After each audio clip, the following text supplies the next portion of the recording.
All right. We are back. We are live. We are back. I am Tremont Arnold, and I have my co host. Ernest Tilley, welcome back. Welcome back. We are back. We are back. The Cigar Chronicles. This is the first one of the year. This is the first one back since our hiatus. The state of black politics. We definitely have a special show today, this evening. We got some heavy hitters and staple of the Democratic Party. We have the Democratic Party chairs of North Texas. And there's a small caveat. All of them are the same color as me. So this definitely is going to be a good show. Definitely shout out to our sponsor, Heart of a Lion Cigars. You can find him on all social media platforms under Heart of a Lion. And Ernest, would you mind giving a brief bio of our guest? Absolutely. Newly elected chair of Tarrant County Democratic Party, Crystal L. Gayton, is the epitome of what it means to never be a victim of circumstances, but a champion of change by choice, driven by a desire to help others. Crystal knew early in life that law was her chosen path. As a native Houstonian, she received a bachelor's degree from the University of Houston and later went to attend Texas Wesleyan School of Law. Overcoming odds and transcending stereotypes, Crystal received a Juris Doctorate from Texas Wesleyan and was admitted to the state bar. She has been honored by various organizations for a community of activism and legal prowess. She serves on the board of directors for William M. McDonald YMCA and is a proud member of Delta Sigma Theta Sorority Incorporated. Please welcome Tarrant County Democratic Chair Crystal Gayton. Next. Thank you for having me again. I appreciate it. It's exciting to be here, and I'm looking forward to this conversation. Good deal. We appreciate you coming back. Next, we have Miss Sheena King, who's a proud she's a proud member of Delta Sigma Theta Sorority Incorporated.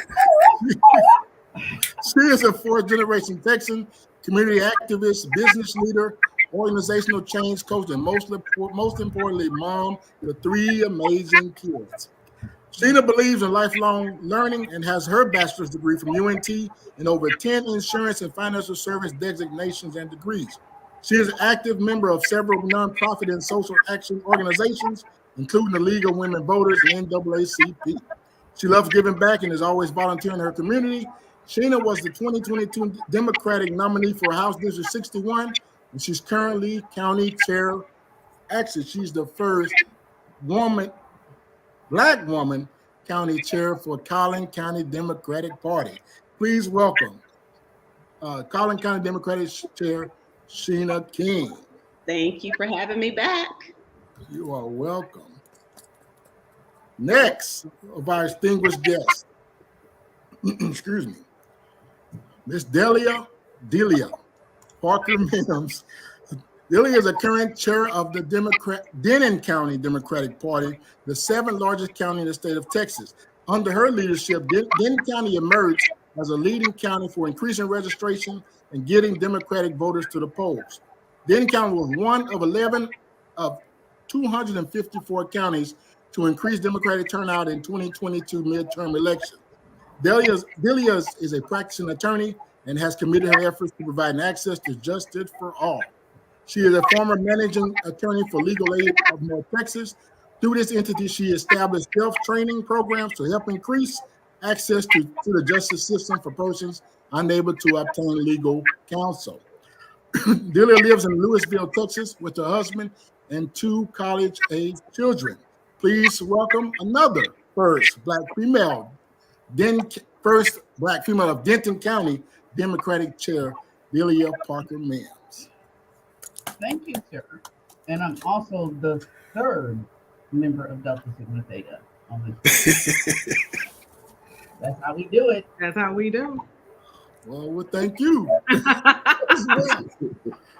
And last but not least, let me take my time with this one. Cardell Coleman, who is a remarkable political figure and intergenerational bridge. As the chairman of Dallas County Democratic Party, he brings extensive experience from both public and private sectors, approaching his work with a strategic mindset and leading with a people over politics perspective. Grounded by his faith and commitment to social justice, Cardall is also a licensed minister and co-founder of the Liberation Fund, a national civil rights organization dedicated to liberating those unduly impacted by police brutality and the criminal justice system through litigation, reconstruction justice through legislation, and building strong communications through learning programs. Please welcome the first Black male Democratic chair, Cardall Coleman. Thank you. And I am not a member of Delta Sigma Theta.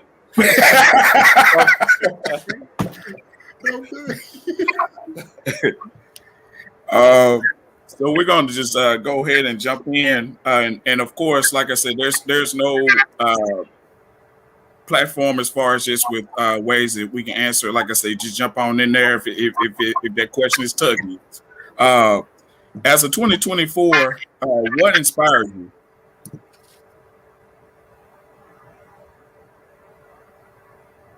This right here, this right here, this opportunity for there to be change in North Texas. I mean, without going into specific detail about how this transpired, the timing of our elections, the timing of being able to say that I'm on a podcast with the first of Black men and women to share this platform together. I mean, that's inspiring in and of itself. And so, prior to this, there was a lot of hesitation. There was a lot of, oh, what are we going to do? How is there going to be any change? And just to see the energy behind those who see. And you gotta pay attention to what's happening right now. And so I'm just happy to be on this journey, this trail, this track, this movement, this Black storm, because I'd rather be in the mix than miss what's about to happen. So this is what is inspiring to me, and everything to come as a result of the leadership and the opportunity that we have as Black people, Black men, Black women, educated.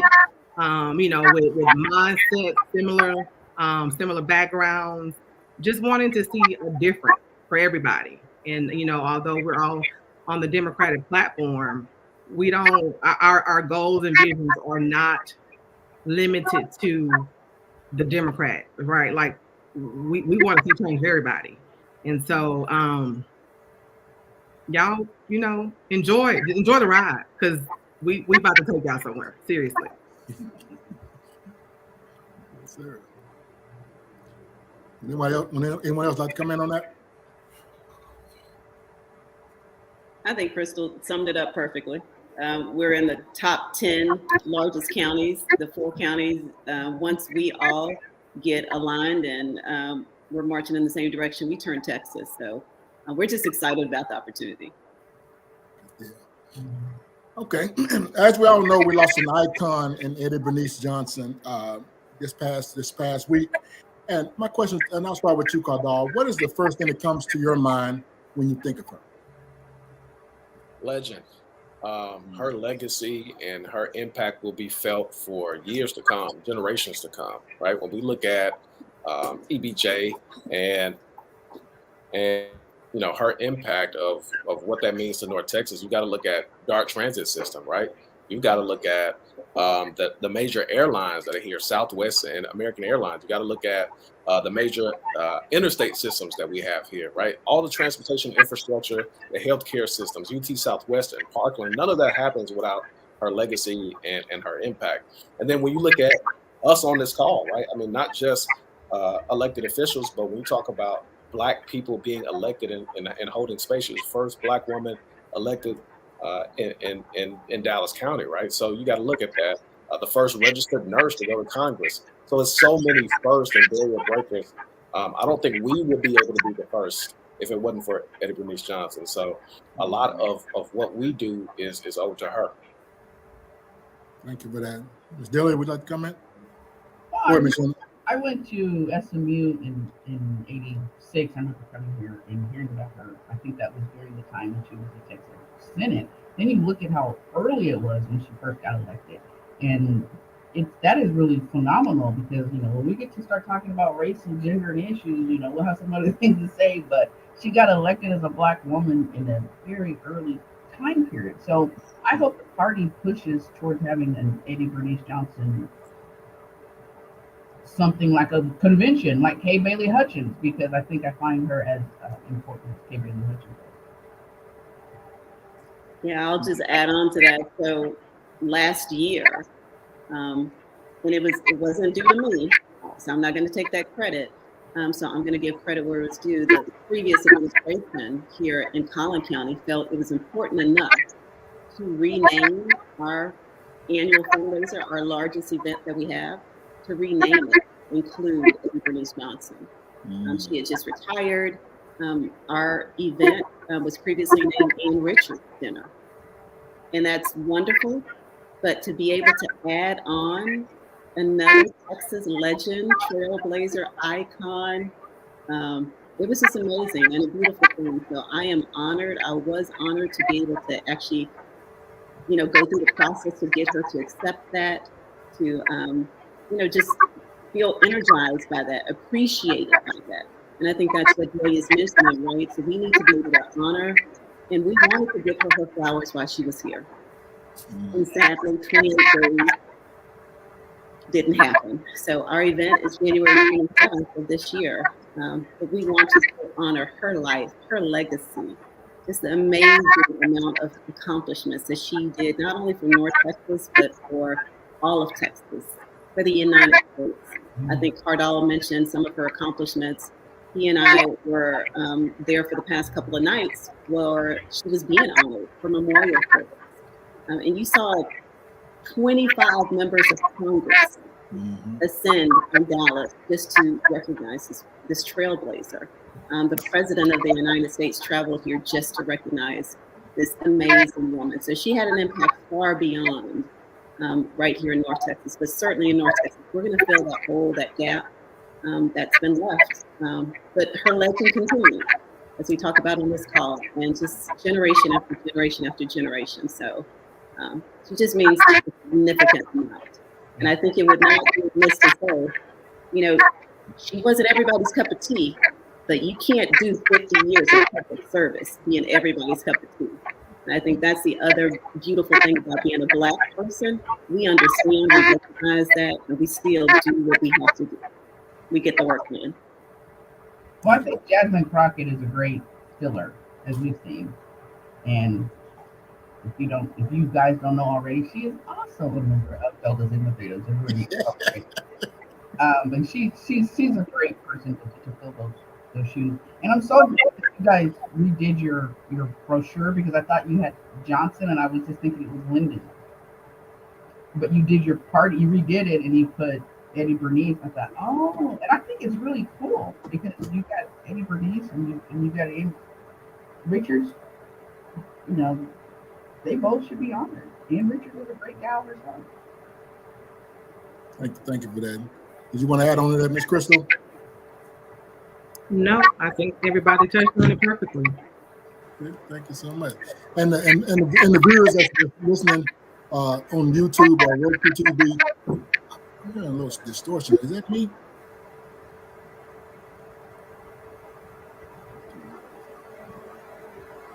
Let me try it now. Is that better?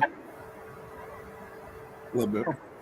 Okay. Well, our viewers on YouTube and Facebook Live, if you have any questions, please put them in the comments. We'll try to get through the questions throughout this podcast. Go ahead, Trey. Okay.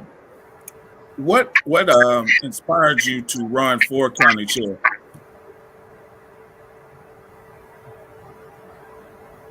Y'all want me to take that? So y'all know, because y'all had me on last year, I and some other women in Tarrant County ran for judicial races. Blood, sweat, tears in that campaign, 2-year run, and I wasn't successful. And on November the 8th, I packed up all my skills and I decided I was done with politics, right? Because what was Tarrant County thinking? How did y'all not vote for me? And I sat in that space for several months. I was done. Like I was gonna vote, like didn't matter, I was gonna vote, but being actively engaged and involved in my county politics, I was done with it because I couldn't imagine how we didn't cross that finish line victoriously. And eventually I got over it.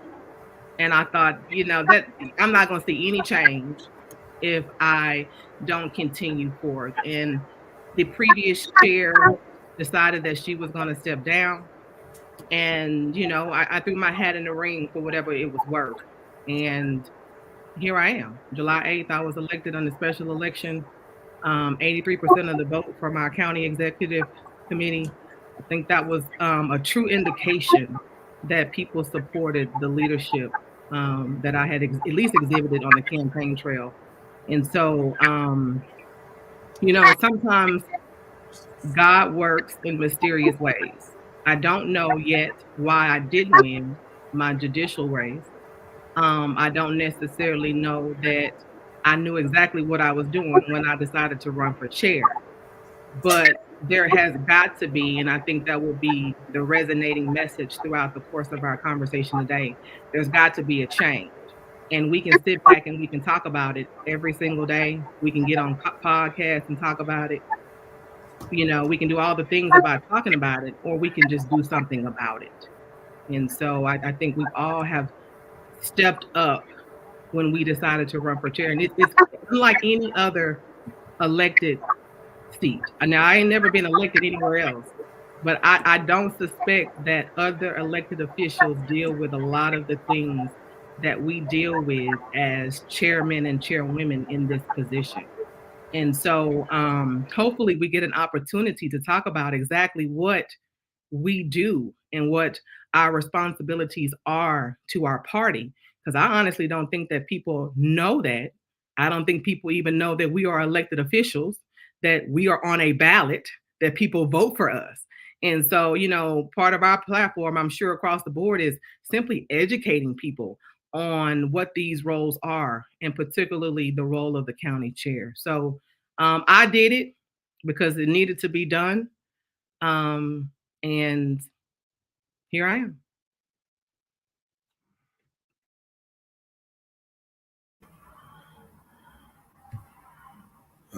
You're muted. You're muted, Dilly. You muted? You must have muted me. Am I still muted? No, you good. Okay. I've never once been invited to the Black elected officials luncheon that they do every year. A, I don't know if it's because they ignored it, or B, because they're like, oh, well, we don't know that county chairs are elected. I'm like, really? Because all of y'all people who get elected rely on county chairs to help you get elected. But I've been in this, I think it's been 3 calendars, 21, 22, 23. Never been invited. We're elected and we get people to the polls. Have any of y'all been to that dinner? Have you been there, Cardall? You probably have. See? Yeah. It's ridiculous. So similar to Crystal's journey, I also was elected during a special election because my predecessor resigned midway through her first term. So it is not it's not for the faint of heart to do this job. So you really have to go into it with your eyes wide open. I would say, again, as Black women in particular, we don't often get a redo. So I think we step into this role with all manner of just respect for the role and the understanding and appreciation that we have to bring our A game. Mm-hmm. So I can speak for my peers on this call because we talk often. We don't take for granted that this opportunity isn't a platform, not just for ourselves, but bigger than us. And I know Cardall in a similar situation.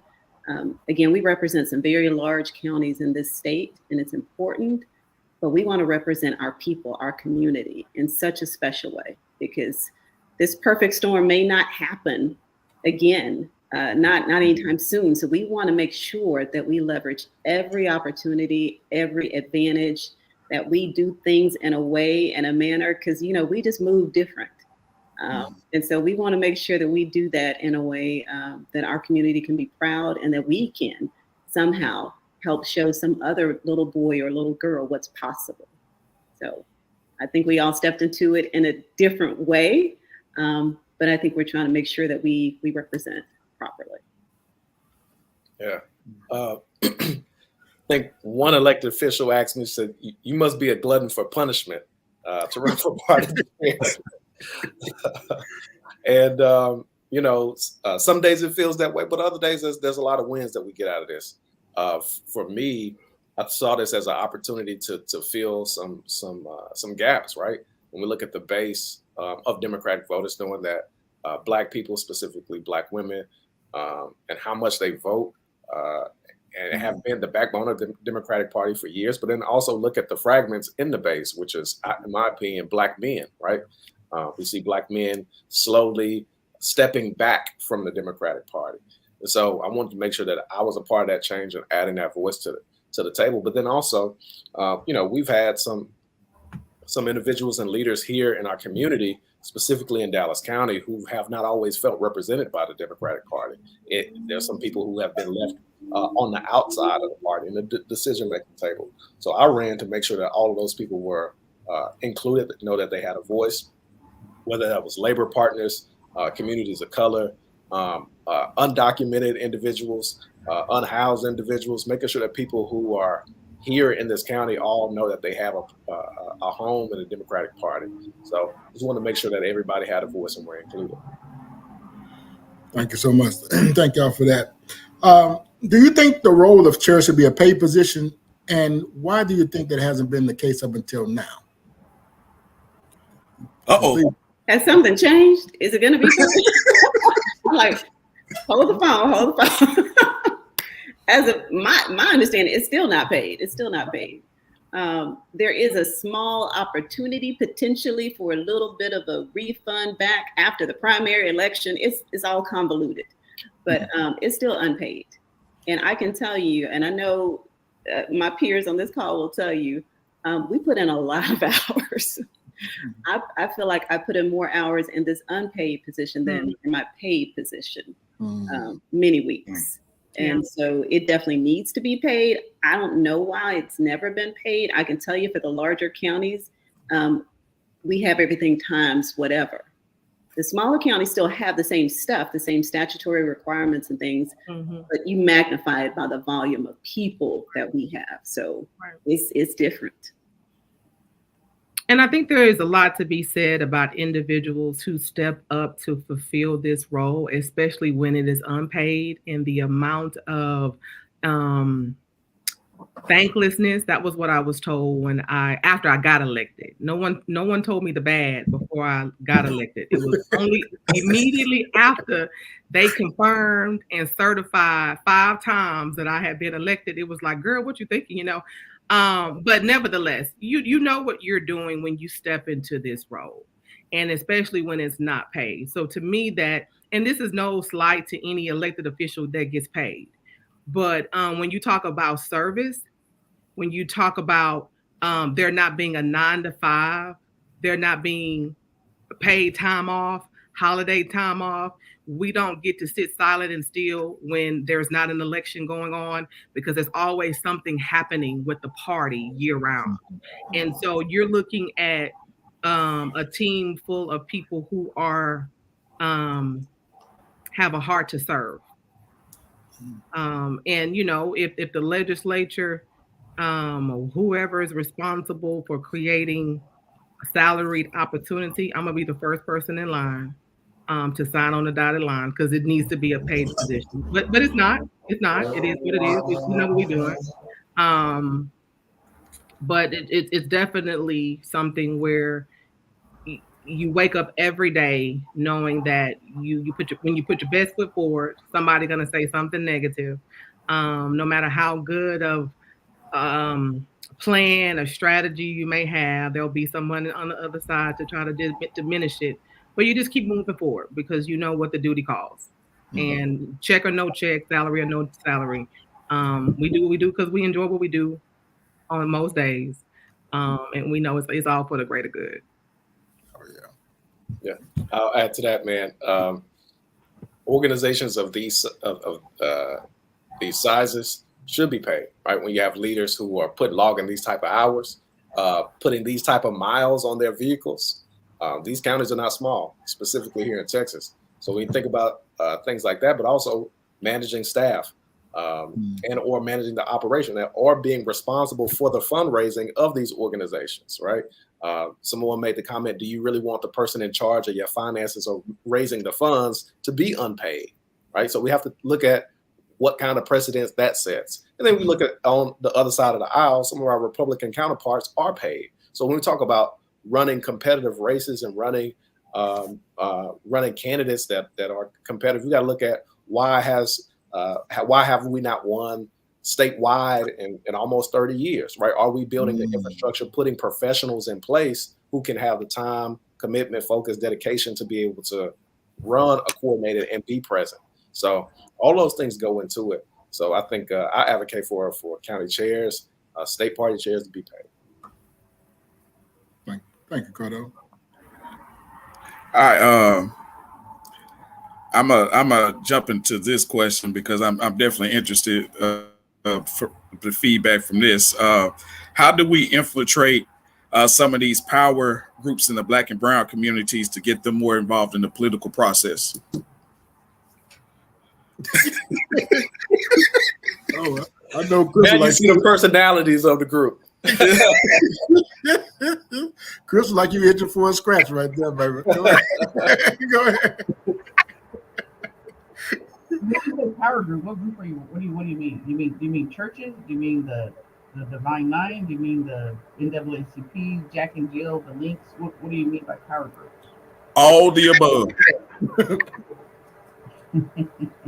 For me, I think there needs to be some education on how involved some of these organizations that have the 503c6, 7, 8, 9, 10 designations, how far they can go without jeopardizing their status.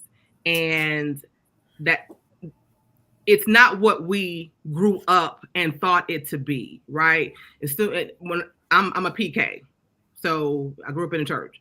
I always knew that the church wasn't supposed to, endorse a candidate. You weren't supposed to be talking about politics in the church and all of that other stuff, right? Because as soon as somebody heard it, they was gonna come and they was gonna kick everybody outside the church and lock the doors down. That's not the case, right? It's just a miseducation. And this is not just in politics. I mean, African American Black people have a history of being miseducated on issues. And so one of the biggest things for us at the Tarrant County Democratic Party is educating pastors and churches on what exactly it means for you to be civically engaged, but not ignore issues. Because that's where we typically are. We ignore the issues and we hide behind a status because they said they're gonna come shut my church down. They're not gonna come shut your church down, right? They're not gonna do that. And the benefit of Tarrant County is they got a chair that's an attorney, and I know how to read government codes and election codes and all the things, right? And so I'm not gonna put you in a position where y'all gonna be calling and asking for a bond. It's just a matter of educating the organizations on what they can do, and there are ways to be involved and engaged on a nonpartisan level. The issue that we're running across is the hands off. And that is only going to create the roundabout that we continue to see election cycle after election cycle after election cycle. And it's like, what do we do when you pose that question? I'm like, what? We trying to figure that out. Like daily, we're trying to figure out what can we do to bring these entities to the table so that they feel comfortable with being a part of the process. And I can tell you, and I don't know about my other colleagues on the call, but I'm gonna make this stretch. If the Republicans ain't asking you to do it, right? Like there's gotta be some thought process in this. They're not asking you to do it because they're afraid. They know that you're not going to do it on our side, so they don't have anything to lose. And so, at some point in time, somebody's gonna have to dip their toe in the water and realize it's okay. It's okay to move forward. We just got to be educated on what that looks like. And so, we have a voice in a lot of areas. I just honestly don't believe that it is being used to its capacity. I think we still continue to make the excuses to avoid having to do something or being called to the floor. That's good stuff there. Yes, I think we got to give the power back to the party, right? And people don't realize the party chair is a very significant position. The party should be the central organizing hub, in my opinion, for everything that's moving a GOTV, right? So it should not be all people or different groups moving independently, right? I think the party should be driving centralized messaging to where this is the direction that we're going. This is the messaging that we've already done some sort of polling. We've done some sort of, we have data and analytics on what messaging is working. Now, I'm sure in some areas before this lovely group got together, a lot of groups weren't really feeling the party in its messaging and being able to message to certain communities. But luckily in North Texas, we have individuals who understand those differences, individuals who know how to talk to different groups, specifically Black folks, right? And so I think that the party has to get back to being the central organizing hub and pushing out that, disseminating that information to people as well. I think, as us as party chairs, we have to get out there and let people know we're here and let people know that we're ready to work with them as well. I 100% agree. I'm going, Machine. I was just going to say, I totally agree with everything you just said, Cardall, and also what Crystal said. So I think there's a few things to the earlier point that Delia made. Which group are we talking about? I think it's all of them as well. So Trey, I agree with that. I think the scale of the Divine Nine is underutilized. I mean, just think about if just the Divine Nine stepped up to the plate, right, and did a little bit more other than just voter registration. Right. Because we do voter registration all day. Right. But if we did a little bit more. And so to Cardall's point about kind of the centralization of it all, they don't even want to have a conversation with us because they're afraid. Right? They're afraid they're going to lose something. Whether it's Divine Nine, whether it's churches, whether it's any other group. Right. So there's this whole fear factor. And I think that's what the Republicans count on. Us staying afraid, us being miseducated and disorganized. They love the fact that we are just, all over the board. So it's going to take more than just one cycle for us to correct that. But I think we are right now at a place where we at least are acknowledging it exists and we recognize something different needs to be done. And our constituents in our area have voted for us to be the person to hopefully start that conversation to make that change. And I think the other part of it is we speak not only to Black people, we speak to all people. We're not afraid to speak to all people, whereas maybe our predecessors may have been afraid to go into some communities. But again, we move a little different, so I think we recognize that.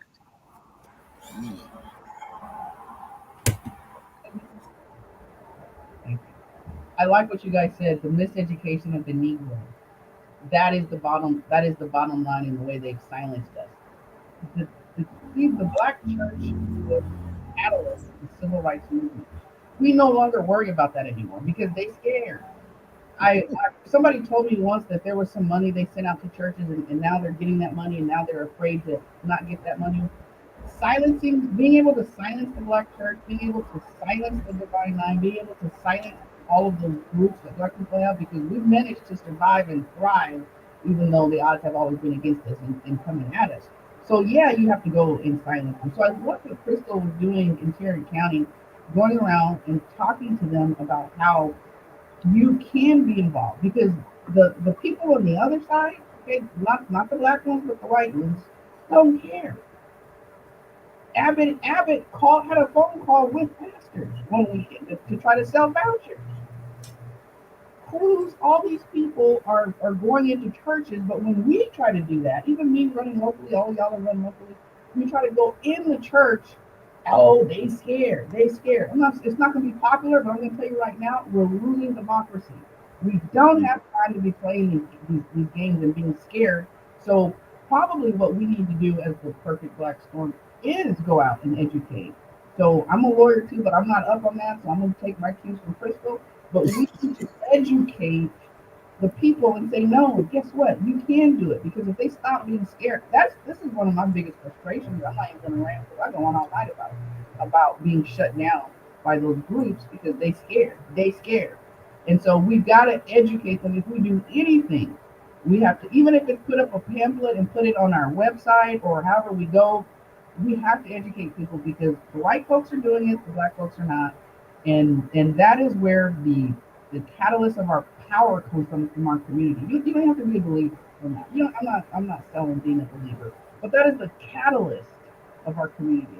And so if they scared, they don't want to do nothing, but they let the Republicans come in. So I got to fight when it comes to a Democrat, and no, we got to educate them. That's one thing we got to do. Anybody? Okay, I'm a piggyback off that with this question. We have, and we just kind of briefly spoke about organization. And we know our counterparts are very organized, if we want to admit it or not. So, how do you feel about a lot of these incumbent that we have that's been in these seats for 20, 30 years, and we don't have a succession plan? Why you think that we don't have a succession plan, but our counterparts already are molding the next people for the next 10 to 20 years, and we don't have a succession plan within our party? Say, y'all want us to get reelected? Because y'all hitting us with, I mean, we having the conversation tonight. Like, oh, I don't know who's gonna be waiting for me outside my door when I leave here today, because y'all making us answer the hard questions, like questions where people get in their feelings about. So our podcast different. Our podcast different. Hey, we don't want to muddy the water. We want to get some. We trying to better everybody. And we want to make sure we have those tough conversations. So we're unapologetic with that. So we certainly love. I mean, you can kind of frame it as best as you can to not get in no trouble. But we certainly want to hear your responses. It is what it is. If you know me, you know I'm gonna shoot as very politically correct, but as honest and crystal like as possible. That's another issue that Black people deal with, right? And it's not just in politics. It can be in the church, right? Like, we not finna step down from the pulpit till we on oxygen, right? Like, that's just what it is. I don't know why we do that. I don't know why we don't create succession plans. I know that there is a mindset that don't run from my seat unless you got my blessing, that type of mentality. And so I think we have to do better with ensuring that if we want to maintain these seats, there's a lot to be learned from the other side. As much as we butt heads, as much as we are on opposite ends of the spectrum on a lot of issues, but not most, but a lot of issues, there is a lot to be learned about how they create plans and how they create opportunities for those who are up and coming. And so I don't know why we create this scenario where it's mine, right? Like, all that I gathered, all that I learned, all of my experience, it's mine. And then we are really delicate in how we disseminate that information as if we created it. It's top secret. We didn't got a trademark or a copyright on it. You know, that's how sometimes we act. But I want to say this: as I'm a proud Black woman, there is a lot to be learned from the leadership of Black people. But until we get to the point where we understand and recognize the power that we have, we're always going to be in a position in a lot of spaces where we're trying to catch up. And we can do a lot if we can learn that what we're doing right now is not necessarily the best. So that's my 2 cents on it. I don't know why we don't create opportunities. We can definitely do better in that aspect. Mm-hmm. I'll jump in after Crystal on this one. So before I got heavily involved in politics, and I'll say that because I think loosely I've always been involved in politics. And I think as Black people, we have what you're either doing politics or in politics, right? So if you're not doing it, it's doing you. So we need to become better about understanding that we cannot just disengage. Mm-hmm. So there's this mentality about scarcity. Like I can only be I'm the only one, right? I want to be the HNIC, right? I don't want anybody else getting that shine. And I want to hold on to it for as long as I can. And I think that is a problem within the Black political atmosphere. Just bottom line, period. It is. And until we solve that, we are going to have huge gaps. 30, 40, 50 years of public service is something that probably is something that does not need to repeat itself. What Eddie Bernice Johnson accomplished during that time was huge. But there's lots of other lanes that were opened and doors open and people walked into them because of her. I don't see that happening with some people coming behind her. Some people might want to shut the door, right? And we cannot allow that to happen because that stops progress. We don't have that transition of knowledge. We don't have that mentoring, that nurturing, that development. I heard at her services so many people say that, you know what, she said she wanted to stay until I got this, or she helped me get this, or she positioned me, or she made sure. We all need to have that same thought process because to Delia's point, the Republicans do that. To Crystal's point, they already have thought 3-4 plays down the road, whereas we're just looking at this one, our head is down. We need to be looking up. We need to have that microscope mentality and the telescope. We need to be looking all over, trying to figure out the long game. And I think it comes down to funding, quite honestly. I mean, that's the other ugly topic in the room, but we got to talk about it, money. And Black people, we don't want to help in the political fundraising part of it. We don't want to give our $2, for whatever reason. And then people don't invest in Black people elected because they don't know, they don't trust, even though, to Cardall's point, we are the backbone. So you should, but you don't. So there's a few ugly truths that I think we have to recognize, elevate, shine light on, and make some changes if we really want to turn this thing around. Otherwise, we're going to keep doing the same thing and keep getting the same result. And to me, that's a recipe for disaster. We're not going to get any further. As a matter of fact, as everybody knows on this call, we are going backwards. We're not going forwards in all the progress that's been made. So I'll just kind of leave it there.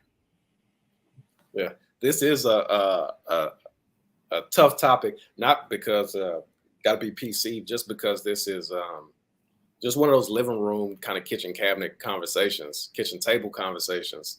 But this is not uncommon or specific to just Black folks.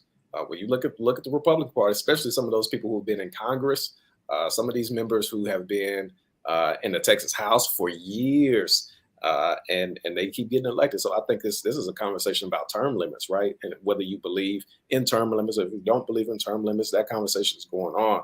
I will put this back on us, this group. I keep putting a lot on us tonight, but I mean, this group is really smart and brilliant, obviously, as you can see, and I think we can figure a lot out. I think a part of it goes back to organizing. I'm gonna keep harping on organizing, right? There are people who are coming along the pipeline who want to run. Great, right? But I think it's up to a strong party chair who can be creative and imaginative and have a place for these people to land, right? Maybe you should be a precinct chair. Maybe you should be a club president because we need some strong clubs. Maybe you need to be a local elected official, right? We see the Republican Party here in Dallas County just sent out a mass email asking people to run for local office, right? So where a lot of candidates on our end think that the fight is in the Texas House or Congress, Republicans are flanking us and trying to snatch the local control, right? So we have to have a place to put all of these players and know where everyone needs to go. Maybe not everybody needs to go to Congress. Maybe not everybody needs to be in the Texas Senate. So from precinct chair to club president to building the infrastructure, because there are people with a lot of talent who may just need an opportunity to hone their skills and hone their voice before they ever get, and their organizing skills before they ever get to a council and have to legislate or have to create ordinances. So I think us as county chairs being able to look through those things and be able to quarterback people to the right place, I think that can help solve some of this stuff too.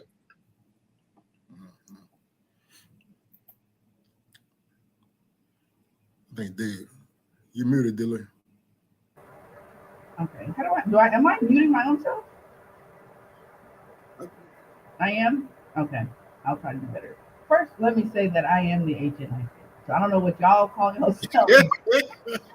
and I have to be. I am the HNIC. I don't apologize. I don't walk around begging people to allow me to make decisions. I understand the breadth of my authority and the depth of my responsibility. And I don't apologize for that. Crystal got sued because the buck stops with the chair. So that is the way it is. You know what I'm saying? The chair is the only volunteer person that can get sued, personal liability. So the buck stops with me. Anyway, I'm just joking about that. But I agree with you about the local. We staved off a MAGA takeover. When I go to talk to clubs, there's a particular club in Lantana. They were excited because they got 5 of the 6 HOAs people elected. And I said, I am so proud of you because we overlook all of those positions and don't think they're important. And the HOA of where you live, whether or not you can hold up signs in your yard, the closer to you, the more important it is, the more it impacts you. And so I thought, you want to run for dog catcher? I just want a Democrat in that position. I don't think state's president. All of those things impact your community. That's wonderful. But I do think that staying in power is a more of a personal, not a black thing, or Republican or Democrat. We don't happen to be at the point where we're winning yet in Texas, so we can start doing that. We're still trying to get over that hump. But when you have those groups, and the ones like in Dallas, because they're safety spots, are winning, they don't leave. And so it's a matter of, why are you in office? And I can tell you this: when I die, if I get hit right now, the party's going to still move forward. Everybody's replaceable. As magnanimous as I am replaceable. And the party will replace me. They will do a brief mourning period and move on forward. So the question is, why are we doing this that don't pay us nothing and take so much of our time, and it is very difficult. It's the worst job on earth. And that's because we want to make a difference. And that's what people in office need to do. Because the one thing I did when I became chair was I said, we're going to start training. If I leave a place better than when I was, that is my motto in life. So there comes a point in time where you're no longer effective and you need to move on. But your goal when you are in power is to replicate yourself. At least that's my personal philosophy. All the people that I have on my team that do well, the first thing I tell them to do is, are you training somebody else? Because we want to create a Democratic Party that can last through transition. I think all of us became chairs because a chair quit, and then we had to get on the ballot and do whatever. Because this is the worst job on earth. We have to eat what we kill, and we have to kill our own food. No, there's no check from National. There's no check from Austin. We keep our lights on because we keep our lights on. And we still have to encourage a workforce of people who don't get paid nothing. So we have to, by definition, know how to make lemonade out of lemons, which quantifies a black person. That's what we do, right? So it's not completely unfamiliar to us that we've got to make lemonade out of lemons, but we have to do all of that. But if we want to leave it better than when we got here, we've got to train, and that is what I want to put in place and say, yes, she left it better than when she got here. And when she left, it did not fall apart. We were still able to move forward. We still had systems in place. And I tell people, we operate Denton County like a business. So that means I don't think it's akin to black people who stay in power. I think it's akin to people who win and then like the power and don't want to give it up. But we've got to start training people. And that should be the mantra of every leader, because if it's not, then you're not doing it right. And the last thing I will say is, if I tell my people, if I'm the smartest person in my room, then I don't have the right team. So we try to hold on to this power. We try to keep secrets. I don't believe in none of that. Okay, I didn't hide law books in law school. I want the people who know how to do what they do best. I don't do numbers. Okay, don't make the mistake of thinking I'm not paying attention, but I don't do numbers. I don't do strategy, but I find and I have to inspire the people who are the best to do that job. So it's a just crap job. Make it better than when you left. Create structure and always be training. Just like always be closing, always be selling, always be training. Thank y'all for that. That was some good responses to that. We had a couple of folks on Facebook. I felt that, Chair King. Truth is truth. Facebook user, I love it. Delia Parker Mims, Chair is building the party for a sustainable future. Thank you for those comments. Thank you. And I agree with you also. I mean, the intent is to train someone to replace you. So I'm a strong believer in that as well. A good friend of mine used to say that all the time. If I'm in this position, I'm wants to make sure I train someone who can replace me and do this job once I'm gone. So I think we still need to stand on those values going forward. I'm gonna shift the question. It's kind of a two-part question. Do you think this, and this is more for the ladies, this question, and the question will go to you as well, Cardall, but from a different perspective. Do you think the strong Black woman identity helps or hurts you in these positions? And if so, can you explain? And that question goes to you also, Cardall, being a strong Black man. We'll start with you, Crystal. I think you just have to be aware of your audience. In certain audiences, certain demographics, that's what people will gravitate to. That's what people want to see. That's what they need to see. In other platforms and other rooms and spaces, it can be intimidating. And so you can't separate the two, right? I am a Black woman. And I just have to always be cognizant of the audience. I have to always be aware of my presence, because even simply sometimes sitting quietly and nodding my head can be taken as attitudinal. She didn't say nothing. She must be mad. She must got attitude. And sometimes I just want to listen and observe. And so we just have to, it's almost like at night when you're getting in your car and you're checking your surroundings and you immediately lock the door. You always have to be cognizant of what you say, how you say, when you say it, who you say it in front of. But that just is par for the course. It comes with the territory. I wouldn't trade who and what I am for anything in the world. It's just part of, and as you grow through your career, you grow through experiences, you just learn to, for lack, accept it and use it to your benefit when and if necessary. So. Ms. Shannon, same question. Yeah, I agree with everything Crystal said. Sometimes it's exhausting, but I think as Black people, it's exhausting for the same reason. So being in this position where we do interact with so many different groups and audiences, just again multiplies that same process that we as Black people know that we have to do.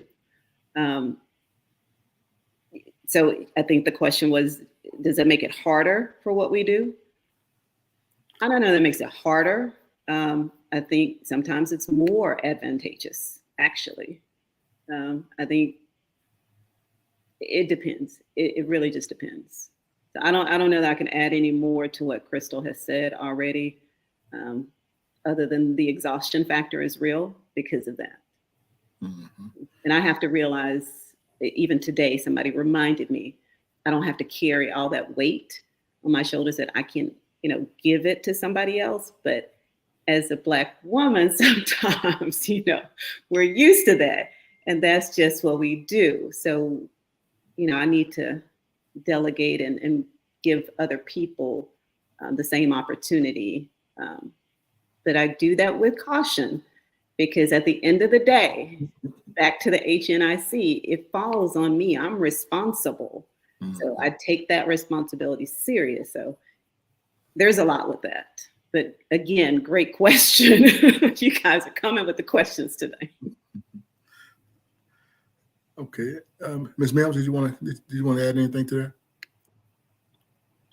Oh, I think you're muted again, sweetie. There you go. It is twofold. Black women in the corporate world are always told they don't communicate well because we're very straightforward, and that's always an issue on our reviews. And we're like, what? I think I'm nice, but we don't go to work and then want to stop and gossip. We just kind of want to get to our desk. So communication style is I think comes upon us, and that angry Black woman thing comes in hand with the strong Black woman. And it's twofold. Because like I said, on the HNIC, that's because in this job, the biggest thing you have to be able to do is run that CEC meeting, is to be able to manage personalities. And so that brings that out in me, in which I'm going to tell you, I learned a lot of that from being a Delta. On the other hand, it's insulting to say the strong Black woman, because it gives the perception that we don't need to be cared for. We're not sensitive. We don't need protection. You're just strong. And the amount of stress, not only that does this job create, but just being a Black woman in America creates, and being a woman in America, and then making that woman experience unique by being a Black woman in America, the amount of stress that creates. But you're walking around and people are saying, she's a strong Black woman, that suggests I don't have to make the effort to protect her. So I think the whole thing itself is rooted in racism and sexism, because we still do need that. And that is one reason why this Black Storm is great, because we can provide that to each other, and nobody knows that better than anyone else. The first thing I did when I became chair was I got rid of someone, and then they went around saying, she was mean to me, and I was not mean, and I reported it because I know how they are. But the fact is, I'm a Black woman that knew that talked with authority and conviction, and so you interpreted that to say that I was angry and hostile. So basically now you're slandering me and you're saying I'm an angry Black woman. That's the kind of crap we have to deal with, and that's what that perception creates. Oh, she was stern, she's an angry Black woman. So it's a double-edged sword, but it's also useful in controlling your crowd, because the HNIC has to come out of you and to control Democrats of all colors, and so that's useful. But just never forget that we are human and women, and we are also feminine and fragile, and we need comfort and protection and support. Thank you so much. We had another comment from Facebook user. Yes, Miss Crystal, I love your response. You definitely have to be aware of your surrounding environment. I applaud you, Black women, for representing us. Thank you so much for your comment. Goodall, we'll turn it over to you as far as same question. Yeah, it's challenging. I think one of the biggest challenges is two-part, having to shift culture and consciousness, right? So dealing with the culture of an organization that you don't really see a lot of participation from people who look like us within the organization, right? Not talking about voting, we show up and vote, but also having to put out volunteer ask and people who naturally just show up to meetings. So they're and that's not any discredit to the ones who do, but definitely we need more, right? So you have to shift the culture and then understand it and trying to get the message out of why you have to be involved, why you need to be at the table. If not, you're going to be on the menu. But then also shifting the consciousness, right? And then there's office culture, right? There's the organizational culture. I think those are two things that you feel when you wear this role as party chair, specifically a party chair of color, specifically a Black party chair. I think those are two things. But then also there's a positive to that too, right? When you show up in this space authentically yourself, unapologetically you get a chance to connect with people who would have never otherwise looked at the party, right? They know that you sound like me, right? You look like me. You have my unique experience. And so we talk about the beauty and magic of Black women, but specifically in a time like this, in a city like this, right, where we have certain leaders who are backing away from the Democratic Party, I think it's a unique opportunity to have a Black man as the Dallas County Democratic Party chair and let other Black men know what the party stands for and that there's space for you in the party. So It comes with a set of unique challenges. But I think that's when any organization that we're in, we have to always do a quick temperature check, make sure we set the pace of the culture and the consciousness, and then we get right back to work. So I'm ready for 2024. I'm working with folks like this who they're change agents, obviously, as you can see, and they shake things up. So I'm ready to work with this perfect storm, as we call ourselves. I'm over here cheesing because I always love when Cardall talks. He's always like the calm, the smooth. And then the three of us is like bam, bam, bam, bam, bam. So I love when there's a balance. It's definitely a balance. Definitely. It's layers to this. Yeah. Well, that's God. Time flies when you're having fun. Well, and on a lighter note, let's kind of shift a little bit. This being our last question, if you could have dinner with three politicians, dead or alive, who would they be and why? And we'll start with you, Miss Mims. Do these individuals have to be elected or have elected officials, or the people who work in the political space? They can be just politicians, dead or alive. I'm gonna go with alive. Okay. Nancy Pelosi, effective. Barack Obama, and Bill Clinton. Oh, wow. I call Nancy Pelosi American. She's my American gangster. That's what I call her. I've been calling her that forever. I still have a picture with her. So that's probably my favorite picture of all time with Nancy Pelosi. Okay, but thank you for that. And just why? Just briefly, why? Why would those three be there? Well, Nancy speaks for itself. She is the gangster. And, she's a woman who got stuff done. I've been nice today, y'all. I didn't cuss it off. Thank me. This group knows that sometimes I can go off the chain when we're not public. But she's a gangster and she gets stuff done. And so I would like to talk with somebody and talk about how do you do that when it's so contentious. And then you have the Republican version of the other side who just cries, "Oh, we don't have my votes." But somehow Nancy managed to get stuff done.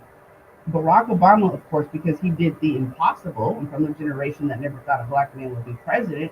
Nobody ever said that to me, but somehow it was taught to me. And so somehow I believe that. My children don't believe that, which is great. So we limited our own self. He said, yes, you can, and he made us all think that we could, and he changed what the electorate said. So I love him. Bill Clinton, because that dude, man, can talk the panties off of anybody, male or female. Obviously, he's got persuasive skills. I want to learn. He's a great politician who just sit and give you a story and then talk about. Next thing you know, you're like, I think it speaks for itself. Cool beans, Miss Crystal. Was this question in the list of questions that y'all had sent us? It sure was. I must have missed this one. So I was writing it down. I think Justice Ruth Bader Ginsburg is who I would want to sit down with. I mean, I'm an attorney. I just think, that just kind of comes with the territory. I just watched the Rustin movie. So, he had some deep political connections. Like he was a genius. So is it Bayard Rustin? Is that how you say his first name? But so. Yeah, definitely him. And I mean, I guess Barack, yeah, like that'll work. Yeah, Barack will work. And why? Because it's President Barack Obama. I sit down with him. I don't necessarily know that I have a specific reason other than, I think that his leadership, his term would have been when I would have said, I can pinpoint a time in my life where I became politically awoke. When he ran for office. I remember when Clinton was president. I was young. You just know you're supposed to vote. But it was actually seeing the work and then being involved in his second election. So, that right there, kind of feeling like I had some type of personal connection to that would be one of the reasons why I would probably want to sit down with President Obama. So cool beans. Thank you so much. Ms. Sheena. This is too many. Oh my goodness. So I definitely Obama. I just think that's just without any questions.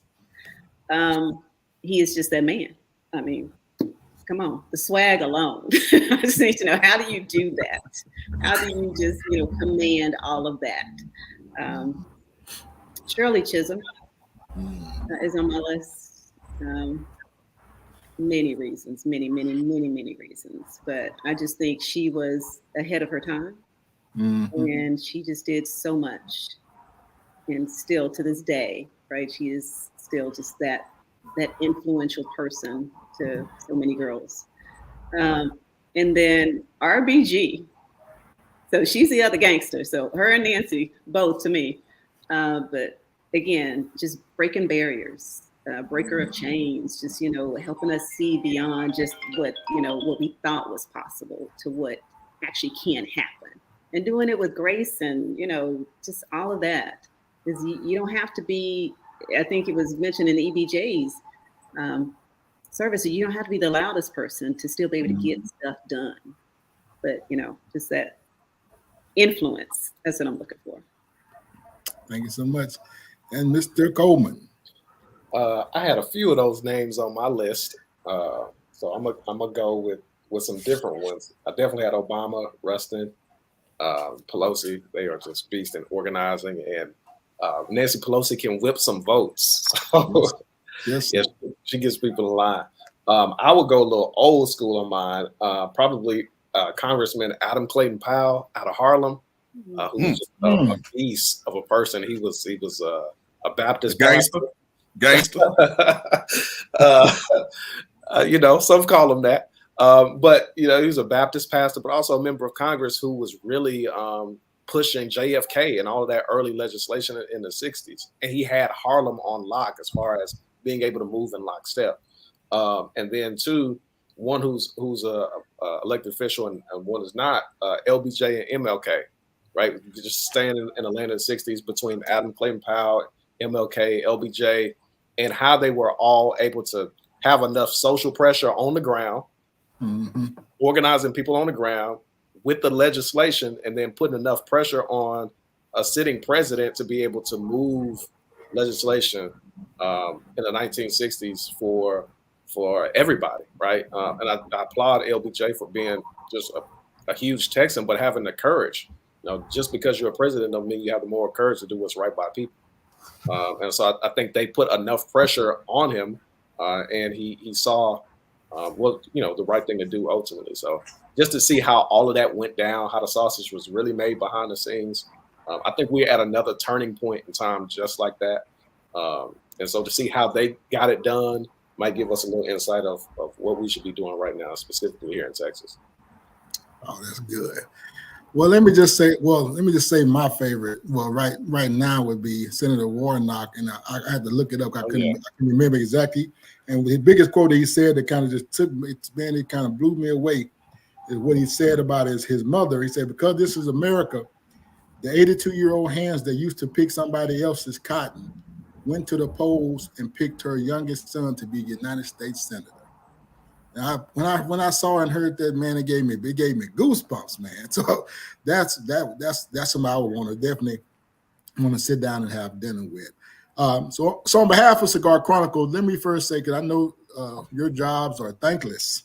So we want to say thank you guys for the work that you do and what you're going to continue to do as chairs of these four prospective counties. Anything that we can do to help you in that regard, we certainly would love to assist and support you in any way that we can. And with that, I'll give it to Trey to close us out. Yeah, we definitely appreciate you guys for taking time out your busy schedules to come have a conversation with me and Ernest. Definitely a thankless job. I done sat in on some of them CEC meetings, and man, we definitely appreciate the work, sacrifice, and dedication that you put in, day out, seen and especially unseen. We definitely appreciate it. That we'd like to thank BS3 Network for the opportunity to come and host this podcast, as well as Roku TV. We'll be back. We're going to be every other week, and we definitely appreciate the opportunity. Thank you guys again. Thank you for your hard work, dedication. We're out. Thank you. Send us a cigar in the mail.